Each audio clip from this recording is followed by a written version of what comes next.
Angus was in command at the time? 2011 to 2012, Joint Task Group 633, Operation Slipper. I'm sorry, that is absolute shit from him. I can't believe he's trying to pull this crap. That's insane. It's not the cock up. And look, for every young officer out there that thinks I'm sort of Beelzebub and besmirching the military, it's not the cock up, it's the cover up. Remember that, folks. It's not the cock up, it's the cover up.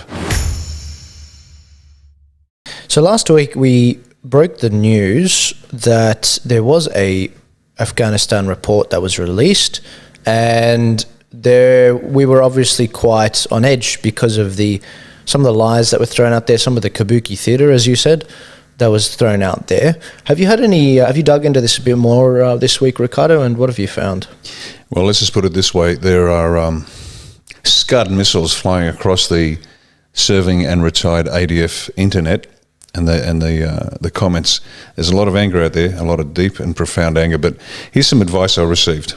I received legal advice that the Breton report any of it may not be admissible in a court of law. And so if a soldier or a number of soldiers choose to push back, and I'd recommend they get legal advice on whether they should or not, but if they push back, good old mate Angus and the entire setup could be in trouble, because it is yet to be demonstrated that this can be used in a court of law if the diggers push back. And so punishments are being meted out before, what's it called? A complete judicial finding has been made, as in evidence presented, allegations made, and innocence or guilt determined, regardless of statements taken.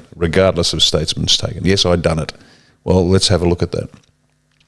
And so the whole setup could be in trouble, just on that ground alone.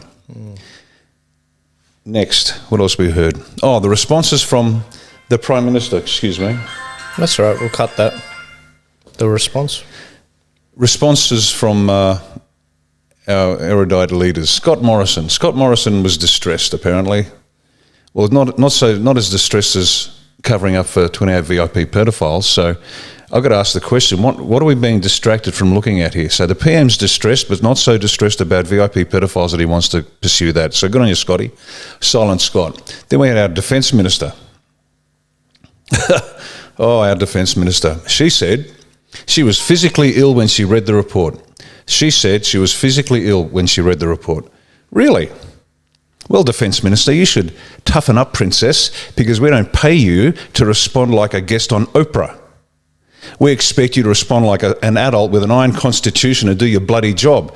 So the fact that you felt physically ill might be good sales pitch to the great uninformed, but we know exactly what you're doing and we know exactly why you're doing it. You're useless. As a Defence Minister, you have no clue what you're up to. You really don't.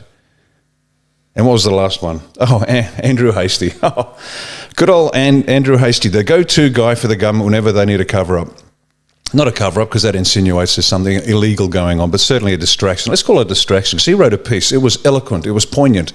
It brought a tear to the retired generals in the RSL's eyes. They really did. And he spoke about his experience on selection and the shame he felt. Andrew, you're not supposed to feel shame. You didn't do anything wrong.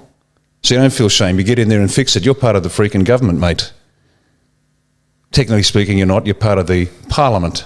So how about you grab your colleagues by the scruff and fix them up? Oh, and by the way, Andrew, you didn't mention failure of command.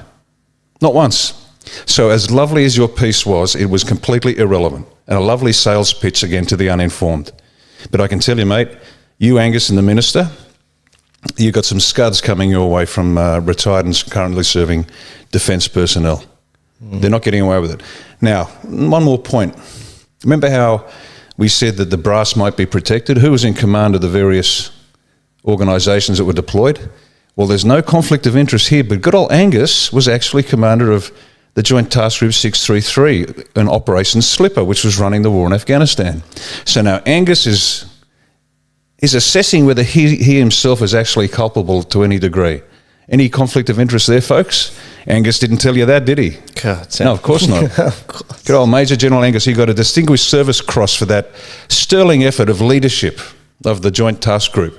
How about, Angus, you hand in your medal yourself? Lead from the front by example. Now, it's easy for me to sit back here and say that, isn't it? Because I'm not in your situation. Well, let me tell you a personal story. I'm not proud of it, but here's the truth. This is what a man of honour does. You poltroon. Here's what a man of honour does.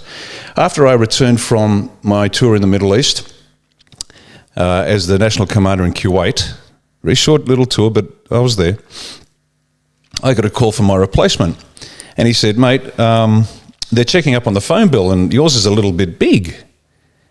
And I said, no problem, thank you very much. So what had happened was, when I took over, I arrived there and the officer from whom I took over, he said, look, here's the phone, it's a sat phone, but you can make the odd call home to check on the family and make sure they're okay. No problem. There were some family issues that were not insignificant, let's say, and I spent a lot more time on that phone than I should have. Full responsibility. Anyway, I got back the US, because the sat link was through a US provider, raised the bill and said, I had a few questions to ask. So I got the call and I went straight up to the Chief of Operations at Headquarters Australian Theatre, Naval Captain. I was a Lieutenant Colonel at the time. And I said, sir, I have prepared a letter of resignation. And he said, why is that? And I explained that there were family issues that I was dealing with. And I won't mention exactly who or what because I don't want to embarrass them. I said, I've prepared a letter of resignation because I have caused embarrassment to the Special Operations Group. I've caused embarrassment to Headquarters Australian Theatre, and I've caused this embarrassment between the Australian government and the US government. So here's my letter of resignation. I've got it ready if you want it. And he said, well, explain yourself. I explained myself why. And he said, could you have used the Army Community Services to deal with the issue because they have that backup to support families back at home? And I said, no, the individuals involved aren't likely to be interested in doing that. And he said, okay, let me deal with it. I went back to my office and got ready to resign. See, Angus, that's what a man of honour does. You take responsibility for your mistakes. So I went back to the office, started preparing to move out. I got a call sometime later saying, look, we've got the bill in. It's not as outrageous as everybody thought. Pay the bill and we'll just move on. And I said, no problem, I can do that. Paid the bill and we moved on. But see, that's a different, Angus, because what you're teaching every subordinate in the military is cover your ass. And that's not leadership, mate. I'm really sorry, it's not leadership. So when you cock up, you take responsibility and fall on your sword. Falling on your sword is an expression we use in the military. It comes from the Japanese in World War II, where on a point of honour, whatever that honour was, they would commit ceremonial seppuku, or harakiri as it's also known. That's falling on your sword. Well, sometimes, mate, you've got to fall on your sword. Like I did. I went up and said, I cocked up, I'll take the hit, I will now resign to save the ADF, Special Operations and the relationship. That's how you lead, Angus and Rick and everybody else that's covering their ass right now. So well, let's leave it at that, because it's coming your way. It's coming right back at you, mate, and it's going to come back to the every officer that served and had responsibility and is trying to get out of it. So there you go. Why is it a lot of these veterans are so fed up with this? What exactly is going through their heads right now? It's typical. Diggers hate officers because officers cover their ass. Now, as I said last week, if they hang out everybody in that chain of command to at least examine, stand up and tell me what you knew and didn't know, then everyone will say, fair enough, one rule for all. Yep. See, there's a rule in the military, officers eat last, which means you look after your men first. Always look after your men first. And in a physical sense, you don't eat till they've eaten. Well, these guys are the typical officers that eat first, and they forget their men, hang them out to dry. We've got generals that built their entire careers and promotions on rotating diggers through Afghanistan over and over and over again, and then they just wandered off for their next promotion because that's all they're interested in. An officer has to serve his men. That's the best officer. It is service to the men, not to your career, not to your next promotion. And that's the difference. This is disgusting.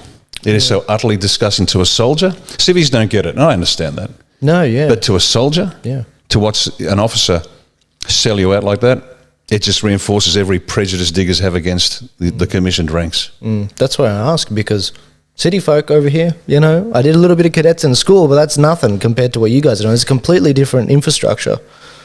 An officer fights and dies with his men. And the moment he doesn't do that, He's forfeited his right to be saluted, he's forfeited his right to be called sir, and he's certainly forfeited his right to get a Distinguished Service Cross, Angus. So how about you hand that in and lead from the front by example? Angus was in command at the time. 2011 to 2012, Joint Task Group 633, Operation Slipper. I'm sorry, that's bull. That is absolute shit from him. I can't believe he's trying to pull this crap. That's insane. It's not the cock up. And look, for every young officer out there that thinks I'm sort of Beelzebub and besmirching the military, it's not the cock up, it's the cover up. Remember that, folks. It's not the cock up, it's the cover up. You cock up, I did it, ready to resign. An entire career because of phone calls, because somebody had dramas back home. Should I have fixed it differently? Maybe. But that's what you do. That's how you lead from the front by example, not from the rear by direction. Okay, that's that.